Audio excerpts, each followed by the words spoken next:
Welcome to Afternoon Briefing this Wednesday. Greg Jennett with you from Parliament House in Canberra here on Ngunnawal country. And Fran Kelly, of course, joining you as usual in Sydney on the land of the Gadigal people. Great to see you back again, Fran, and it does look as though we're going to be doing the rounds again on wages pretty much for the second day in a row because there's a bit of heat still to run in this particular argument. Yeah, you can say that again. In fact, we might be arguing this all the way to election day. Greg Scott Morrison and Anthony Albanese having this, preparing for their third and final debate this evening. Not that they haven't already been going at it hammer and tongs today over wage rises, over inflation, over economic management in particular.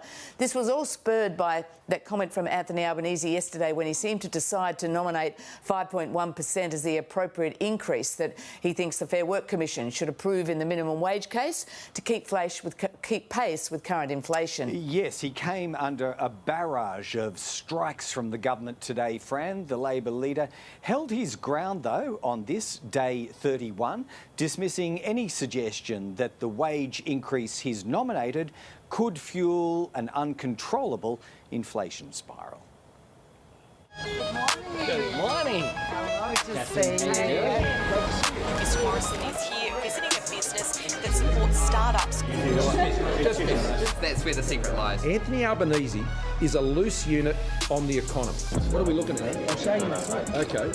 If you're any good, we're going to sell you. And I reckon I'll put a margin on the one, right? This Prime Minister is loose with the truth. He's like someone working in a small business who they won't let near the till.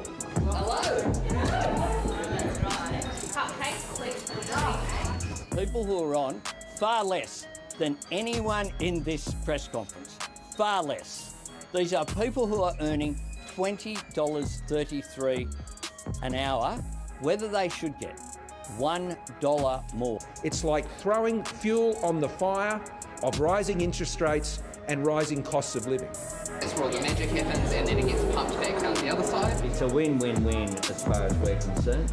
If you want your interest rates to be skyrocketing as a result of what Anthony Albanese is suggesting, well, he's your guy. He thinks he can just say what he likes and you can have your cake and eat it. And thank you for not sharing your cupcake.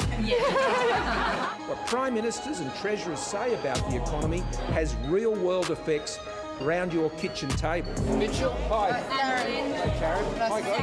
I'm the Labor leader, but I'm amazed that this is not a bipartisan issue. Well, mate, all the best with all of that. And I'm glad you're getting good support. The cost of everything that they buy is going up, but their wages aren't.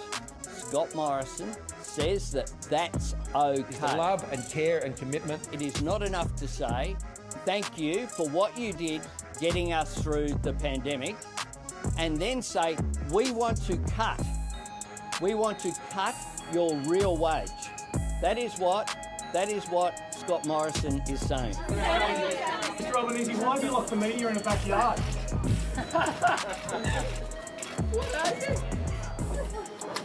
Why can't we get out? All right, well, before we come to some interviews with some key thinkers and policymakers in this area, Fran, why don't we step through it a little further? It can't have come as a shock that a brawl over wages has erupted at this stage, late stage of the campaign. After all, it is the prescription that Labor's had for almost every cost of living pinch point for a couple of years now. Clearly, Fran, the ALP reckons it's still on a winner here because mathematically, when you think about it, there are far more wage earners who vote than business owners who also have a vote but who have to pay for wage increases. So will Scott Morrison's argument about recklessness on the economy stick here, Fran? Well, you can do it on the maths or you can just do it on the politics of it. It's a little tricky for a Prime Minister to be arguing against a wage increase, which is kind of the position he finds himself in now. Although Anthony Albanese is under a bit of pressure because when he coughed up that absolutely yesterday in response to the question of are you, in your submission in government, would you be asking for a 5.1% increase? Is that what you'd be asking for? He said absolutely. Although I have to say Anthony Albanese was a little less prescriptive when he was pushed on that today, Greg. On the detail of the Fair Work Commission process, you still have time to put in a submission. You said yesterday Labor would be doing that. Well, I think Fair Work Commission are probably clear about what our view is on those issues. Will you put forward explicitly 5.1 in Labor's proposal? Well, if I was doing that, then that would be an announcement. But I think it's very clear. It's TBC? No, it's very clear what our view is. And I think the Fair Work Commission have probably heard that. You said yesterday 5.1%. Absolutely. Yeah. That was your word. Yes, and I stand by that. Sounds a bit like a messaging exercise, job's done. Yes, he said it explicitly yesterday, but as you point out, Fran, stopped a little short of repeating that today. Why don't we switch over to Scott Morrison? The Prime Minister had the best part of 24 hours to prepare and then pounce on what he seems to believe is a gaffe or economic ignorance. I'm not sure which argument he's running, by the man who, the polls at least suggest, Fran commands a solid lead in this campaign. So when he did emerge today, Scott Morrison didn't miss when he unloaded on this topic of wages. There's the outline of an economic argument there, Fran, but a lot of it also sounds very personal too. It sure did get personal. I think Scott Morrison desperately, of course, trying to fit this intervention from Anthony Albanese into the notion of the wage case into his narrative that the Labor leader doesn't understand the economy. And as you referred to there, he had some very colourful language to describe Anthony Albanese today, including, he says, can't get past this quote really, Greg. He just runs off at the mouth. It's like he unzips his head and lets everything fall on the table. So that's one example. It didn't stop there. Nothing wrong with asking for a pay rise. There's nothing wrong with that. But obviously, it has, and the Reserve Bank Governor has said very clearly that's what we are seeing in our economy. What is he next proposing? If it goes to 6, they have to go by 6. And then when that pushes it up to 7, they have to go by 7. That's how we ended up with 18% interest rates in this country under Labor.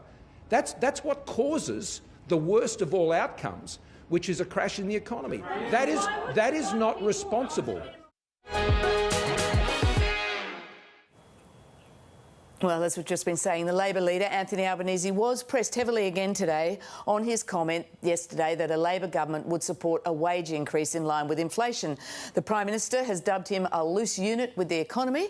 I'm joined now by Labor's Shadow Treasurer Jim Chalmers to try and nail some of this down. Jim Chalmers, thank you very much for joining us. Thanks very much, Fran. So Scott Morrison's branded Anthony Albanese as a loose unit with the economy. Did your leader mean to sign Labor up to backing a rise in the minimum wage of 5.1%? And do you second it today? I do, and that's because it's entirely consistent with what we've been arguing for some time now, which is that Australian workers, lowest paid workers in our economy, shouldn't be going backwards during Scott Morrison's cost of living crisis. And you know that Scott Morrison is desperate and under pressure when he does all of this name calling and all of these desperate distractions from this cost of living crisis, of which falling real wages is a big part of the story. OK, I just want to be very clear here. If Labor is elected, will a Labor government urge in writing the Fair Work Commission to lift the minimum wage by 5.1% in line with inflation? Well, the mechanism that we do that is to be determined, but we've already made our view very clear, not just yesterday, but for some time. And we have said that in the middle of this cost of living crisis that has emerged on Scott Morrison's watch, we don't want to see the lowest paid fall further and further behind. Now, the remarkable thing about this, Fran, is not that Anthony Albanese wants low-paid workers to keep up with the cost of living. It's that Scott Morrison doesn't. He is going to this election with a policy of real wage cuts, and that will make this cost of living crisis worse, not better, for hundreds of thousands of Australian workers. OK, but you just said then the mechanism to do that is to be determined. That sounds like wiggle room to me. The question is, will the number 5.1% appear in a Labor government should there be one submission to the Fair Work Commission? Well, we haven't determined a final position on how we make that our views But Anthony known. Albanese said absolutely. Yeah, we've made our views very clear. Anthony did yesterday, we have before then and we have after then. So how else could you present it to the Fair Work Commission if you don't write 5.1%? Well, we have already made the case that Australia's low-paid workers shouldn't be going backwards, whether that's in a formal submission or not. Our view is already incredibly clear, not just to the Commission, but to the Australian community. There's a very clear choice here, Fran. Labor, Anthony Albanese, want low-wage workers to keep up with the rising costs of living. Scott Morrison does not. He's got all the excuses in the world for real wage cuts, but he's got no plans for real wage growth, and that's one of the choices at this election. So, sorry to labour this, but what would you be writing in your submission to the Fair Work Commission if it's not necessarily the figure 5.1%? You say we made it very clear. How would you make it clear to the Fair Work Commission? Well, we've made it clear for some time, not just yesterday. You'd be putting in a submission. What would it say? Well, we've made it clear for some time that we don't want people to go backwards. That's been the position that we will put formally, informally. The way that we do that in a submission, if we're successful at the election, is to be determined. But people know our view, Fran, and we shouldn't get caught up in the mechanics of this. There's an important principle at stake, which we have all enunciated in one way or another, and that is the difference. See, we've had a decade now of a government that has attacked wages and job security, undermined and diminished wages and job security at every turn, not accidentally, but deliberately. And that needs to end, because ordinary working people in this country are falling further and further behind during this cost of living crisis. OK, I'm sorry, but it did sound yesterday that Anthony Albanese was saying, yeah, we support a 5.1% increase. You're now saying that might not be written into your formal submission to the Fair Work Commission. I'm saying that our position is already clear. I was with Anthony Albanese. He was asked, would you support a 5.1% increase? And he said, absolutely. That is our position. That is known. So why wouldn't you write that into your submission? That is already known. You know, the mechanics of that is a matter for Tony and myself and Anthony Albanese to determine, right? Do you agree with the Prime Minister that our position on this? I mean, Scott Morrison's position is that this shows Anthony Albanese to inexperience with the economy, because he says government shouldn't be directing the Fair Work Commission with a number. It's independent from government for a reason. You know why I'm laughing at that, Fran? You know, Scott Morrison in one press conference says that the government shouldn't indicate a view at the same time as he's saying 5.1% is too high. He can't have it both ways. He's saying government shouldn't have a view at the same time as he's saying 5.1 is too much. He's not necessarily saying 5.1 is too high. He's saying government shouldn't stipulate a number, isn't he? No, he's saying both of those things simultaneously, which is what makes his position such an unacceptable joke. You know, this Prime Minister is desperate, he's unhinged, he's doing all this name-calling as a desperate attempt to distract from this cost of living crisis and from his policy of real wage cuts. We've had a decade now of undermining wages and job security. The chickens have come home to roost in the form of this full-blown cost of living crisis on Scott Morrison's watch. If he wants to talk about this every day between now and the election, we're very happy with that. All right, for the 184,000 workers who are on the minimum wage and the 2 million others who might be affected by a change, if they're listening now, Labor's position is the minimum wage should go up by 5.1%? Is that it? We've made that clear. And what that means is $1 an hour for Australia's lowest paid workers. That's not too much to ask. Many of these workers are the heroes of the pandemic. It's not too much to ask that they get $1 an hour extra. If the Prime Minister wants to say that an extra $1 an hour for Australia's low-paid workers will break the economy, then the economy is not in the condition that he pretends it to be. Economic management, if it's anything, is about whether or not Australian workers can afford to put food on the table. And under Scott Morrison, they'll fall further behind. Under Anthony Albanese, they'll keep up with the skyrocketing cost of living. Well, talking of affordability, is a $1 an hour rise for the minimum wage earners out of the scope of small business? Because employer groups are warning that it's not affordable. The AI group is advocating 2.5% wage increase for minimum workers in its submission. The CEO, Ines Willock, says an excessive minimum wage increase will fuel inflation, and higher inflation and higher interest rates would have a particularly harsh impact on the low paid. Are you robbing Peter to pay Paul? No, of course not. And as you probably know, and hopefully you'd expect, Fran, I work very closely with the peak business organisations, and I hope to work with them in a Labor government. So what have they told you about your 5.1%? Well, I take their views very seriously. But our view is that we want to work with the business community to get wages up in a sustainable way. We've said that before this week, and we will say it after this week. What we need to do, one of the defining economic challenges in our economy is that real wages are going backwards. We all need to work together to get wages growing again in a sustainable way. It's not good for the economy to have people falling further and further behind. It's a problem that we all need to address together. Yeah, but we need to address the issue of inflation. There's plenty of economists saying a rise of this size in the minimum wage would be inflationary. When, in your view, does a wage rise become inflationary? At what level? 5.5%, 5.9%, what?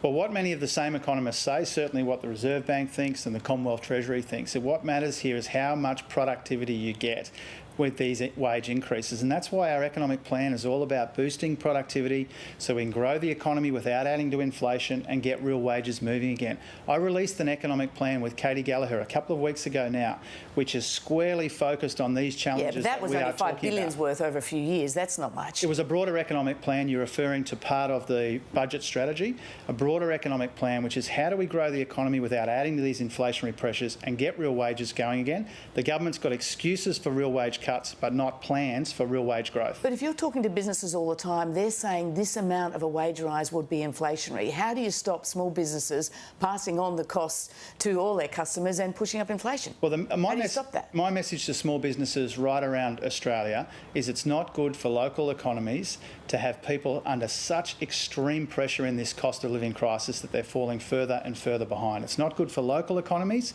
it's not good for small businesses, it's not good for the national economy. I think that's self-evident. OK, can I just say finally on a broader question about the election campaign? You're the senior Labor politician in Queensland. The Liberal launch will be in Brisbane on Sunday. Does that signal that the coalition is confident it will hold the seats that Labor really needs to win government? If Labor doesn't win a seat in Queensland, can it win government? Well, first of all, I think the coalition has taken Queensland for granted for too long in electoral terms, but also in economic terms. And we are putting our best foot forward in Queensland. As a Queenslander, I'm conditioned to understand that we have to work twice as hard for every vote there, and we are up to that challenge. We accept that challenge. We're competitive in a handful of seats in Queensland. I'm not in the prediction game. It is always tough in Queensland. It will be tough this time, but we're doing our best. OK, the simple question is, though, or equation is, if Labor doesn't win a seat in Queensland, can it win government? Look, I have said for some time that the road to a better future for Australia goes through Queensland, and that's as it should be. We need to do well there if we're to do well nationally. There's different combinations and permutations of how Labor could get to a majority, but I'd like to see us pick up seats in the best state in the Commonwealth. I'm not sure if that's a yes or a no. Jim Chalmers, thank you very much for joining us. Thanks, Fran. Well, we've just heard Jim Chalmers running Labor's position on all of this, and wages really are central to almost every economic argument running through this campaign.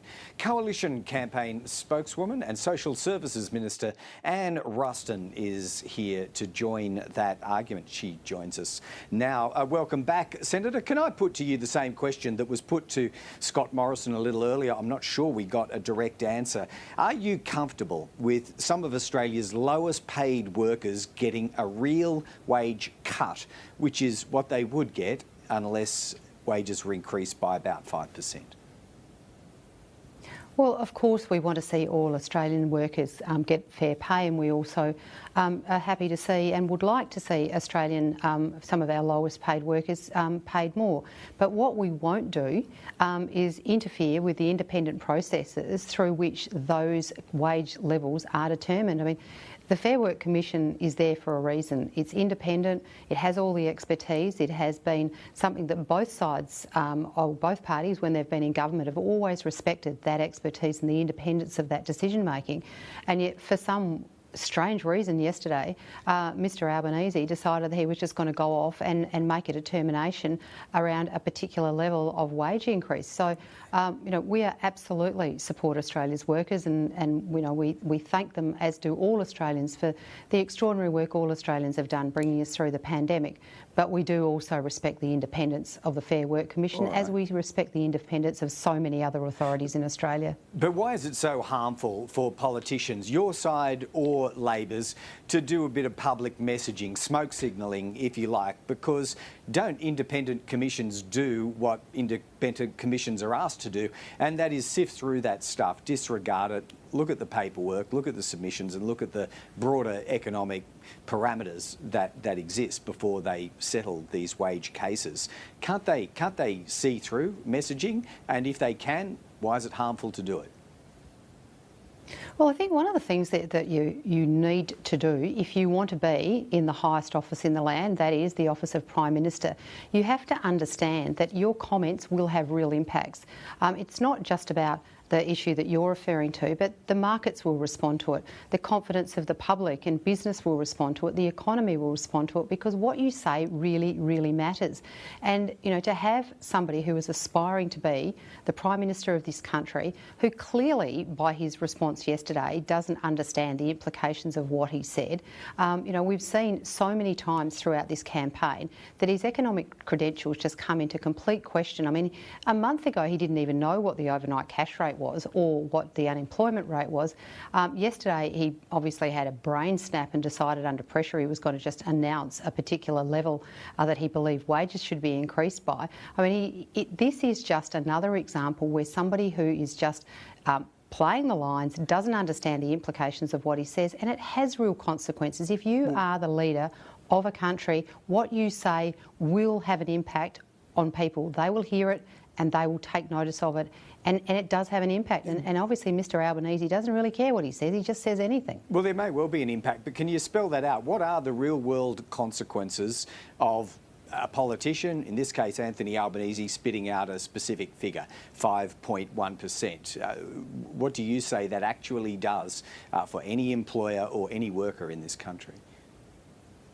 Well, obviously it creates a level of uncertainty. It takes away the surety that Australians and Australian businesses and the Australian economy has in knowing that the independence of the authorities that make these really important decisions, the confidence of the economy that the things that your leaders say are going to truly reflect the appropriateness of how we manage policy in this country are really, really important. Right, but I mean, Scott what are we Morrison going to have used next? the phrase, Mr Albanese. you could crash the economy. That was a combination of words that he used today, talking to make a similar point as you are, and Ruston. I mean, you could equally argue that sort of talk, like Banana Republic many, many years ago, could directly or indirectly undermine confidence. Well, what we need to do is that we need to make sure that when we make comments, when we are in positions of power and importance, that those comments are actually well thought through, that you've been provided with the advice and you know the consequences of what you're saying. And I think, you know, today we've seen Mr Albanese walk back from his 5.1% wage increase from yesterday, you know, basically saying, you know, everybody's heard what he's had to say, and so therefore there is an implication that the Fair Work Commission has heard what he said. I mean, this is the danger of going out and just making a statement. Obviously, the Fair Work Commission, I sort of support and I have great confidence in their independence. But the reality is, you know, the kind of comments we saw yesterday, I mean, what if Mr Albanese decides he's going to go out and say what he thinks that the Reserve Bank Governor should do with the overnight cash rate and the implications on interest rates? I mean, it's the kind of this irresponsible, speculative stuff that we've seen from Mr Albanese during the campaign, which is something that we, in an economy that really needs to be confident at the moment, just gives another level of lack of confidence that the person who wants to be the next Prime Minister of this country does not understand economics. Yeah. They don't have an economic plan, and so they just use throwaway lines. It's a very dangerous place for this country to be right now. All Australians could run their own numbers on this, couldn't they, Anne Ruston, between your federal budget, between Reserve Bank predictions, and if you want to go to them, market economists. We know that inflation is going to sit somewhere between 4.3% and the high fives over the next 12 months or so. That's a bit of a given, isn't it, that even your government must accept, because some of those numbers are contained in the budget. That being the case, we can deduce, can't we, that a pay increase of some magnitude, around 4%, is almost inevitable. Well, obviously that's the decision for the Fair Work Commission. Of course, you know, Treasury and Finance provide a whole heap of data around what's been going on in the economy to the Fair Work Commission, so that they've got that data, and obviously the Fair Work Commission seeks to get information from all sectors across the economy so that they can base their decision on all of the information that they need. And they will make that decision, and of course the government absolutely would be and will be respectful of that decision. But that's the appropriate process that we need to go through to make that decision. You know, it's not for me to speculate, it's not for the Prime Minister to speculate, and it's not for Mr Albanese to speculate. It is for the Fair Work Commission to do a proper, thorough investigation for all of the information, all of the impacts, and they will make the informed and independent decision. All right, just one final one on the campaign more broadly. Anne Ruston, polls suggesting Josh Frydenberg in Kooyong, Tim Wilson Mawson in Goldstein, both very much at risk from Teal independence. Does that send a shudder down your spine when you think about losing the next and possibly future generations of Liberal leaders in one fell swoop here? Well, I think what it does is just demonstrate the importance of the choice that is before the electors in those seats. The choice between, in the case of Kooyong, you know, the man who was the Treasurer during the pandemic, who has brought the Australian economy through better than just about any economy in the world, at the same time as we've had a tremendously successful health response with so many lives saved. They've got the choice of voting for that man, a man who is very passionate about his local community, as is Tim Wilson in Goldstein. You know, these are people who are great local members. The choice is very clear. You can have the strength that you've had for the last, 9 years with a coalition government and these great members of Parliament, or you can risk it with some independents who won't even tell you how they're going to vote, and we've got no real certainty about what they would do should they end up in the Parliament. I think the choice is pretty clear, and the people of Goldstein and Kooyong will make the right decision. Well, they and the rest of us will know before too long, I guess. And Ruston, thanks again once more for joining us on Afternoon Briefing.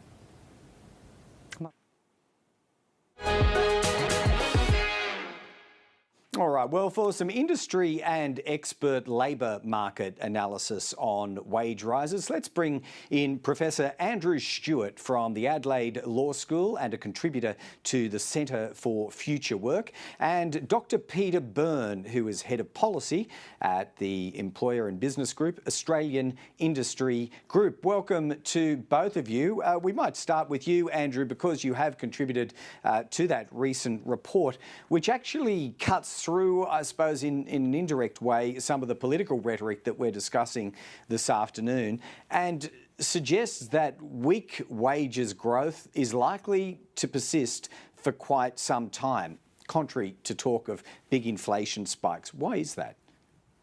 So we took a look at this issue back in 2018, and at that point Australia had been in a wages slump for about 5 years, and we concluded back then that there were factors at work that needed some kind of a policy response.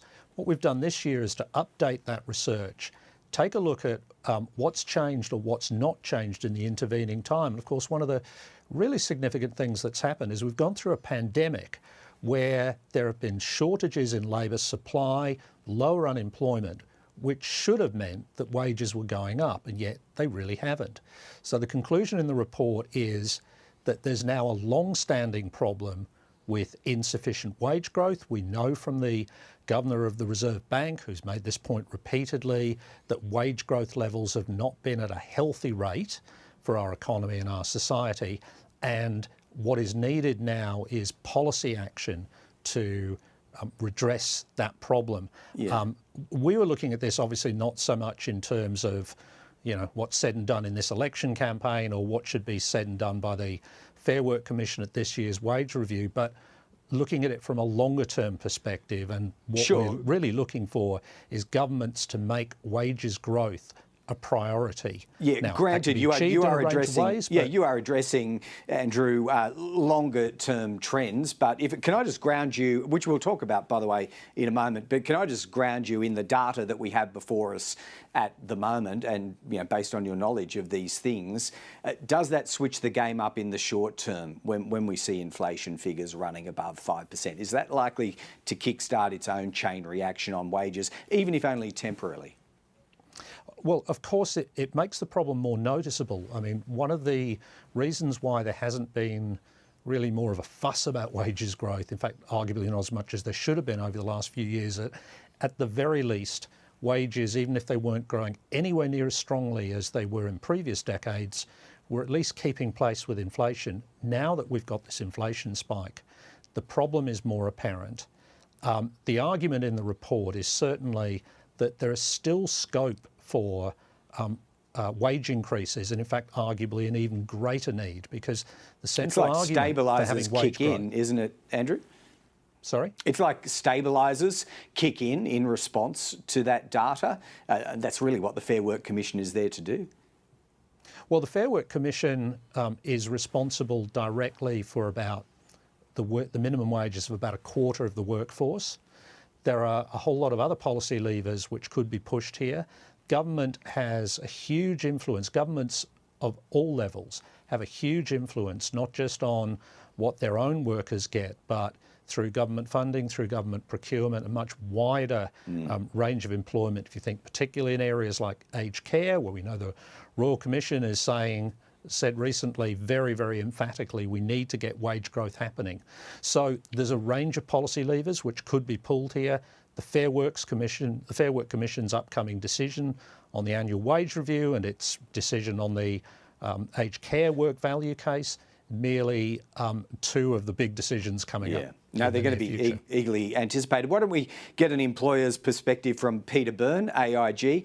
Peter, there's a big gulf between what the likes of Anthony Albanese and Labor are arguing for, totally in line with the latest quarterly inflation figures, annualised, and what you say employers can afford. If the Commission did grant a minimum wage case increase of around 5%, what's the consequence of that for Australian business? Thanks very much. Well, the consequences are that employers would try, in the private sector, would try to recover those extra costs in the market by raising prices. Now, some will be able to, some won't. If they are able to, and we see inflation entrenched at higher levels than the Reserve Bank is comfortable with, and they would be comfortable with an inflation rate somewhere between 2 and 3%.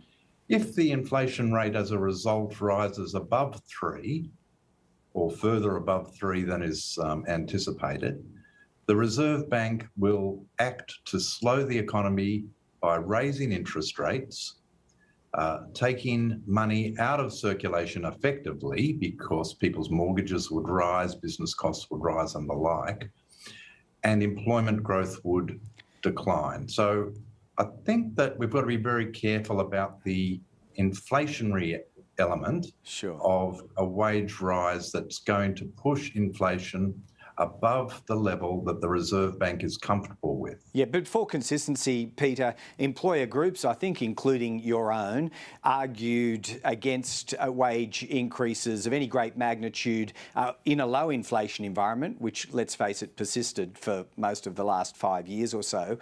Now inflation starts to creep into the system and you still argue unaffordability. I suppose for consistency, when is the right time for a pay rise? You know, it's a good question, but what we've always argued is that inflation is relevant, so is productivity.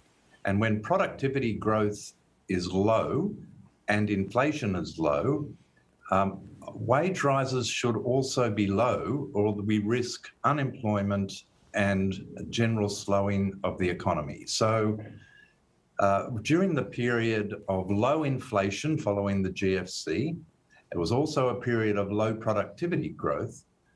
It made sense for nominal wages to rise at a low rate because inflation was low and productivity was low. And when we look at the data, we see that the low productivity and low inflation was the main factor in low nominal wages growth. So it made sense in that environment. Andrew Stewart, can I bring you to that point? This is fairly textbook, classical, orthodox economics that is being argued by Peter Byrne. Do you think the fundamentals have changed? I mean, is that still an applicable argument here in 2022? Well, look, 2 points. First is that the Reserve Bank has made it clear that it sees no problem with wage rises above inflation, that is real wage increases, provided that you don't outstrip the amount of extra productivity that's going on. So the Reserve Bank and Treasury, for that matter, have not been expressing a problem over recent years when there was actually real wage growth. The problem only arises if it gets too far above the rate of inflation. Right. Second point, which is something we speak about in our report, is that over the last few years, there's been a really significant shift in the share of national income going from labour to capital. So Basically, businesses are getting a bigger share of the pie. A lot of those businesses have got capacity right now, particularly the larger businesses, to cope with increases in wage costs and simply take perhaps slightly lower profits and not necessarily pass all of the rises on to their customers. Yeah. So there is scope here for a redistribution, which in the end benefits the economy as a whole because you give lower paid workers more spending power. That is going to assist with economic growth. It's one of the big arguments in favour of getting Australian workers wage rises. All right, there are obviously a few moving parts here and a bit of a deeper economic argument running than perhaps the shrill tone that we hear in the election campaign. So Andrew Stewart and Peter Byrne, thanks so much for enlightening us as to some of the economic fundamentals that sit behind this wages debate. Thanks so much. Thank you.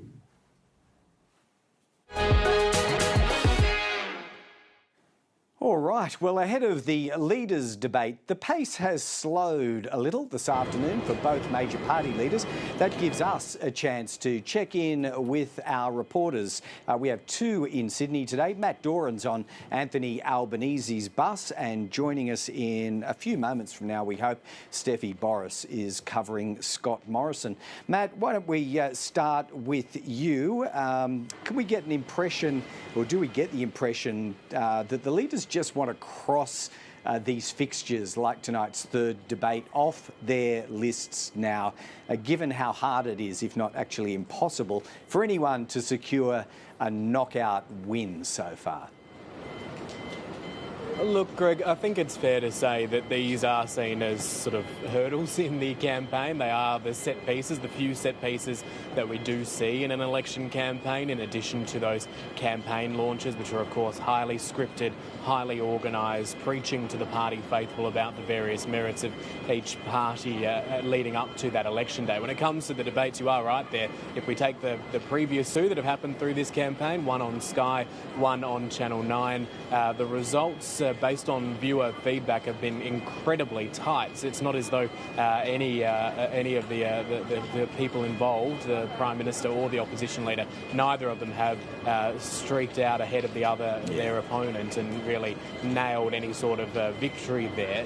But it is also worth pointing out that this is a very different situation to day-to-day campaigning. You see dueling press conferences where the Prime Minister might speak and then shortly after the opposition leader does, directly responding to his criticism, or vice versa. Sometimes they're speaking at exactly the same time. It's during these debates that the two men come face to face and you see those more unscripted moments, that interaction, a bit more like what we generally see in Parliament when we're watching Question Time, Greg, but maybe just with a few more viewers, considering that they are in prime time debates. It is an interesting phenomenon. It is something that there'd be many questioning whether or not they still have the same importance that they once did. If you are a political nerd, you might have heard the old analogy about the 1960 US presidential debate between John F. Kennedy and Richard Nixon, the first that was ever broadcast on TV. People who watched TV, they thought JFK had won. People who listened on radio thought Nixon had won. Back then, it was a different way of getting those voters across the details, whereas now it is saturation coverage throughout an entire campaign. So very different set of times that we live in, but certainly both men certainly wanting to devote a fair bit of preparation time to the cause as well. Interesting perspective, particularly that comparison, Matt Doran, with the US, where I think in the absence of parliamentary debate, those presidential debates take on a particular significance in the context of their campaigns. Steffi Borys, why don't we bring you in? The Prime Minister, with each day, I suppose you might observe where you are. He's not holding back. He's certainly unleashed on Anthony Albanese today. He seems pretty fired up, and you'd expect more of the same at this debate, third debate tonight. Good afternoon, Greg. So, of course, the first debate was quite subdued. That was early on in the campaign. We really saw a fiery and shouty debate at times on Sunday night. Tonight, the third and final debate the leaders are doing on television. Now, tonight's debate will be run a little bit differently. So you'll have the Channel 7's political editor, Mark Riley, standing in between the two leaders, and he'll be asking all of the questions. And then you've got undecided voters will be in pubs across marginal electorates in all the different states and territories bar the ACT, and they'll be asked to vote on which leader they think performed better. Now, this debate, we have to say, is occurring at 9:10 tonight on the eastern coastline of Australia. It's pretty late, Greg. I don't know how many people that aren't fascinated with politics will be tuning in. You might get a few people that have been watching Big Brother, keeping the TV on for a bit. But why this matters, the debate-wise, is that you'll have people hearing a wrap and an overview in the news tomorrow, and that's what the leaders want to try and get their key points out that will then be broadcast across different networks and papers tomorrow. Expect wages, of course, to be a big thing tonight, given that we have seen both leaders attack each other separately at their press conferences today, for that to come up tonight as well. But as we get closer to May 21, no one's counting how many more days there are to go. But as we get closer, there is more at stake. I'm not sure if I'm allowed to say that or not. Well, one more thing, Greg, that we picked up on... One more thing I picked up on that was quite interesting yesterday, we attended a jobs fair in the electorate of Reid. It's a marginal Liberal seat, and we had the chance to speak to a lot of people that had turned up that are looking for work. And many of them were still undecided voters. Many of them were not engaging in this election campaign. They said they'd probably talk to their mum, their dad or their friends to decide who they'd vote for. So it's a question to both leaders as to how you reach those people, because they're the ones where the votes really could matter. Yeah, ultimately that's what campaigns are all about. Because you have your own preparations to do for tonight, Matt Doran, Steffi Borys, we might truncate our conversation and let both of you go. Stay dry there in Sydney and enjoy this third and final leg of the triple-headed debate in this campaign.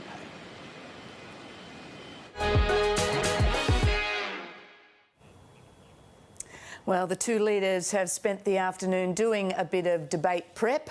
This debate will be broadcast on Channel 7 tonight. I'm joined now by our regular political strategists who know a bit about preparing for this kind of thing. Ryan Liddell is a former Labor advisor and partner at Principal Advisory, and David Gazzard, former Liberal advisor and director of DPG Advisory. Welcome again, both of you.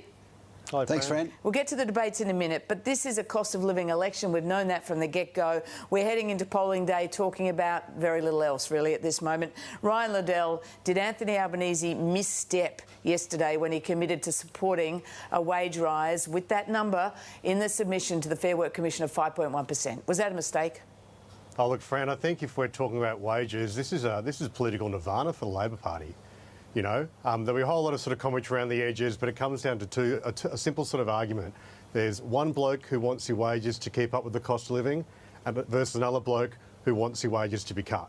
So if you're a cleaner, you're an aged care worker, or a childcare worker walking into the polling booth this week to vote early, in the back ringing in your mind is the words of a Prime Minister who, you know, you're on $20 minimum wage, $20 an hour.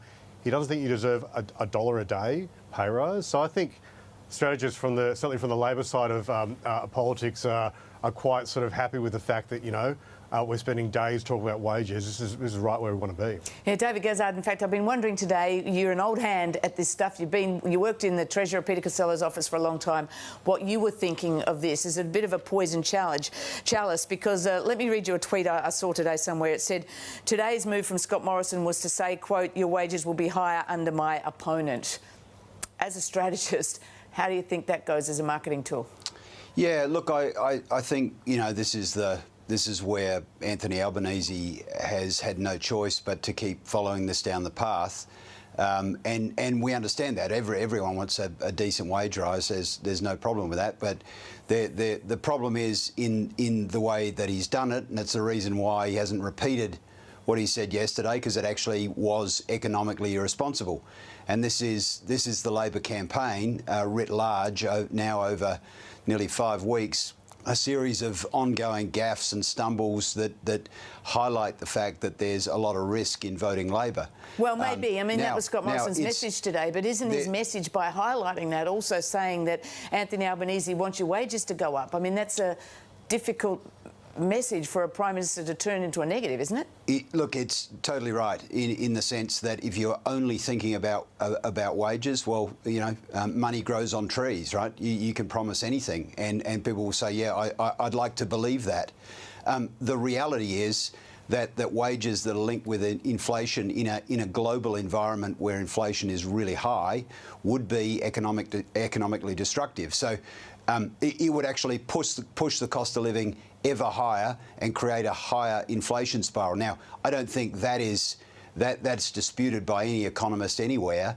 So you're talking to small businesses right across Australia and saying, you've just survived out of COVID, you're hurting, but I'm going to push through wage increases far in excess of what the Fair Work Commission may say. So, you know, there's the pie in the sky, and then there's the economic reality. So, and this is where Scott Morrison, in highlighting the inflationary effects, and everyone's worried about inflation and the cost of living, he's saying, well, don't listen to the snake oil.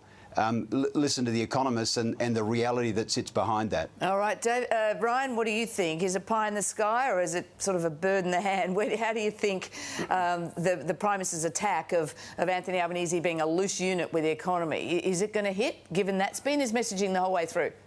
I think Australians have had 9 years of stagnant or falling wages, and that's a lived experience.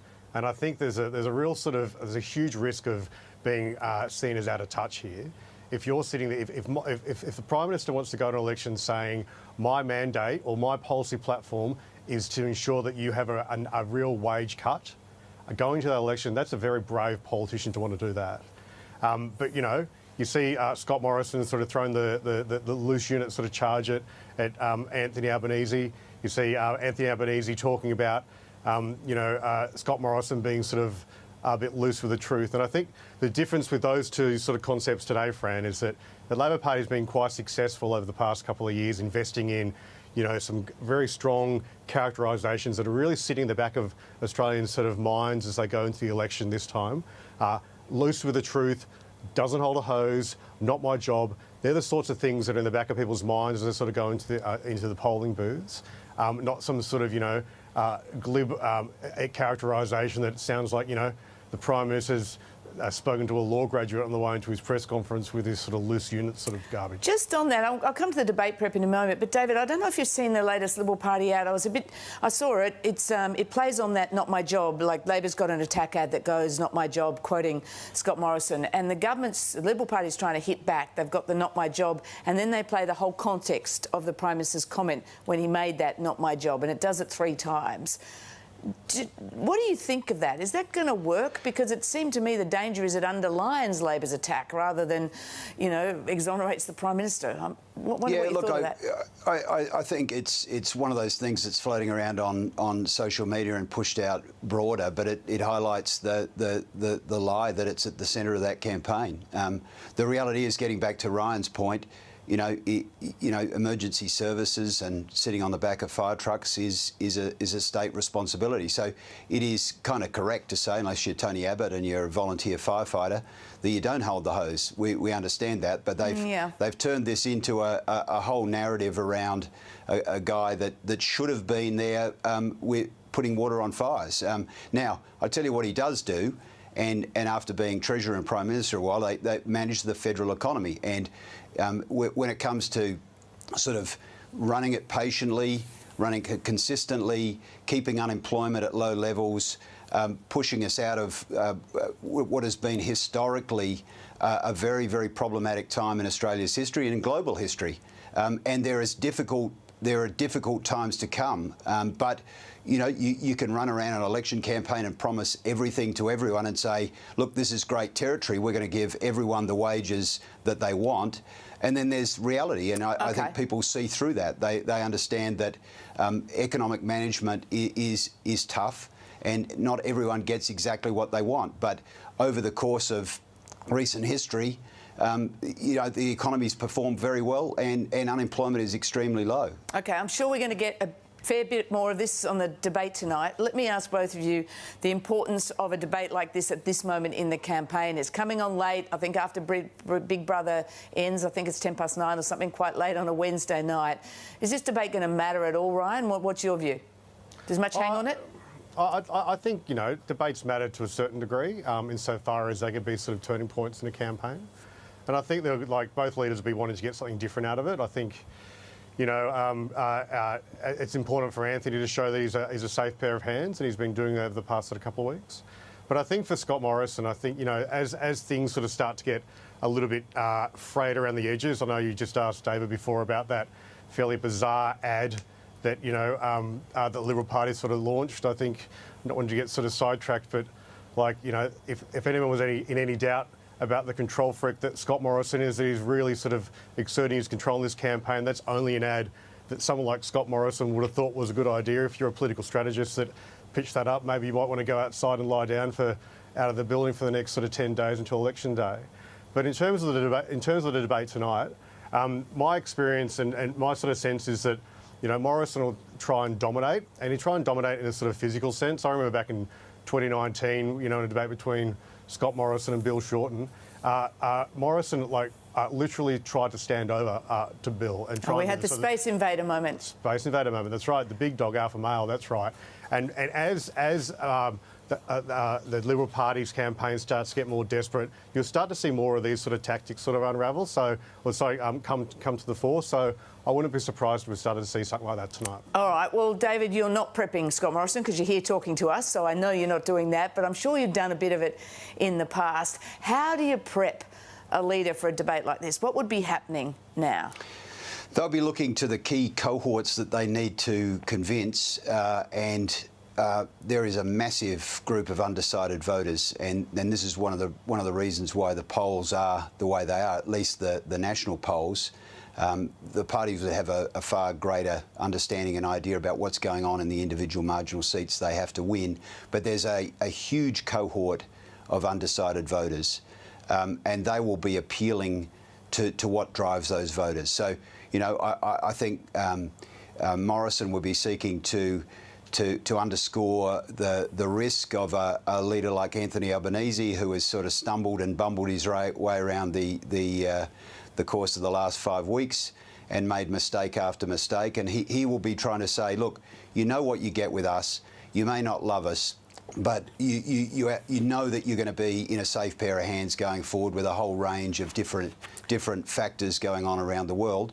Whereas Anthony Albanese will be saying, you can have it all under us. We're going to give you real wage rises, no matter what inflation sits at, and trust us, we've never delivered it before, but we're going to do it this time. Okay, but let me ask each of you before we run out of time. If you were prepping the leader, what's the David? I'll stick with you. What's the hard question, the trick question you'd be putting to your leader to prep them for, to make sure they didn't stumble on it? To ask the opposition? Scott Morrison. No. If you're prepping your bloke for the hard question, what is that question that he needs to be prepared for?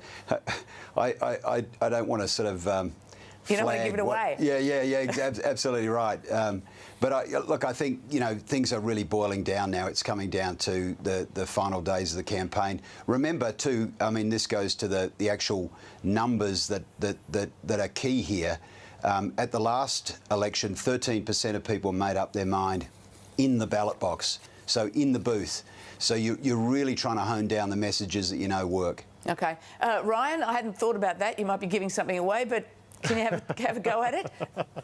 Well, in terms of a difficult question, yeah. Look, I think, you know, to David's point, if there's so many undecided voters, those voters earn wages, right? So I think it's important for Anthony to sort of, you know, explain exactly how, you know, he's talking about in relation to wages, keep up the cost of living, and how the productivity sort of dividend fits into that. But just on David's sort of point, very quickly, you know, I spoke to a Liberal MP today, and he told me that he's having people coming up to him saying, I'm a lifelong Liberal voter. I really like you. I just can't stomach you. I just can't stomach voting for the Liberal Party this election because of Scott Morrison. So I think for the next sort of 10 days, you'll see a blitz on Scott Morrison, reminding people, do they really want another 3 years of Scott Morrison, considering the last 9 the Liberal Party have had? And David, I don't know if you've heard that too or if it's true at all, but if it is true, it means we're not going to see Scott Morrison in some of those very, the seats being sort of charged at by the Teal independents, the so-called Teal independents. What did you think of that polling today, which suggested that on current polling, admittedly, a lot of people undecided still, but Josh Frydenberg would lose Kooyong, Tim Wilson would lose Goldstein. Do you think that's fair? Yeah, well, there were 2 that were in doubt, and I don't think the PM will need to go to Kooyong, although I think he's been in the last little while. The one thing I would say is, you know, the Teal independents, if you look at those polls, it's been a movement, a cohesive little movement that's failed already. Okay. I think those numbers in Kooyong would give people in Kooyong cause to think, to say, do we really want to undertake what these polls are saying? I think it will sort of wind a few back into supporting Josh, to be honest. Well, the thing about polls is they're only a reflection, I suppose, of the mood at that moment and voters' intention at that moment. That's and right. you know, pre-polling is going really strongly. 650,000 people have polled already, which is double where we were last time. So something's happening, but we're not sure yet because there's a whole lot of undecideds. Ryan Liddell, David Gazzard, thank you so much. No worries at all. Now, before Fran and I wrap up and leave you for today, there was one other moment we wanted to share. We know campaigning over 5 or 6 weeks can take its toll on people's health. If it's not COVID, then it could be any other number of ailments. Suffering in silence is probably the approach taken by most, but that's a little difficult if you're on the stage at the National Press Club and if you're the Deputy Prime Minister of Australia. Here's what happened, somewhat unexpectedly, to Barnaby Joyce today. Right, might just pause for a moment because, Mr. Joyce, I apologise. You're on stage with a blood nose, but here are some tissues if you like to just can you move away for a moment. Hand the cameras away. Sorry about that, guys. A very brief interlude while. I don't know what's going on. Questions. The next one is Jacob Grieber from the Fin Review. Thank you. Yes, I guess politics is a blood sport, but I wasn't quite expecting this. Just written the headline. Well, I'm sure it's no consolation to Barnaby Joyce, Fran, but his modesty was probably protected by one factor. There weren't so many cameras around the press club. They're all out on the trail at present, so there were none of those unwanted close-ups during his moment of suffering there with the blood nose. I was thinking it was unusual to have a nosebleed. We've hardly hit the dizzy heights in this campaign, but there you go. Yeah, good point. One final thought from me, Fran, when you put it to David Gazzard and Ryan Liddell, the trick question you don't want to be tripped up on in a leaders' debate tonight. Keep in your mind the price of fuel currently. Anyone who's filled up knows it's creeping back upwards again. It'd pay to be across that tonight, I reckon. Absolutely. Greg, we'll see you later. See you tomorrow. Thanks, Fran.